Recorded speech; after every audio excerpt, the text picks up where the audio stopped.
So we're trying to recruit youth that come to the emergency department with an alcohol-related complaint. So that might mean that they're intoxicated. It might mean that they were intoxicated and fell over and sprained their ankle or were involved in a car accident.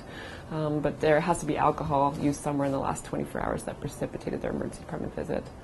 It's a research assistant that will approach a youth once they've been medically cleared by the physician and determined to be able to provide consent either with parents or on their own.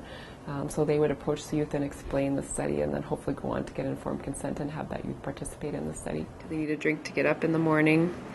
Do they feel guilty about their drinking? Have they been having blacks? So we're asking them questions about how much they use alcohol, how often they drink, how much they drink, whether they've experienced any consequences related to that youth.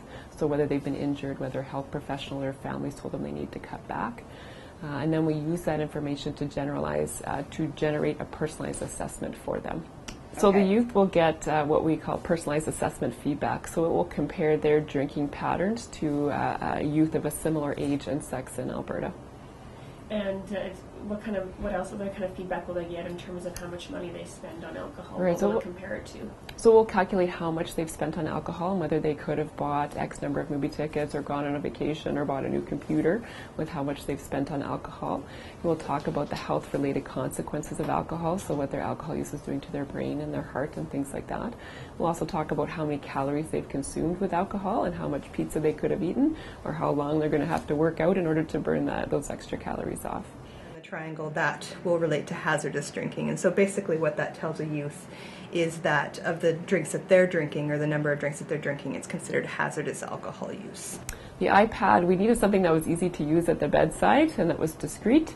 So the iPad just worked really well for those needs. It's easy to use, it connects quickly, the youth seem to engage with it. It's very new and very hip, so I think that helps our cause as well.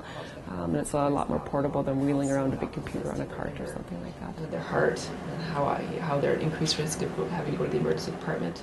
We think these youth are maybe at a crossroads, so it's an opportunity to perhaps intervene at an important moment in someone's life. So before someone gets too far down a path, we wonder if something like this tool can actually help reframe things and help you think a little bit more carefully about the choices that they're making, and again provide some resources that they are youth specific that they might access.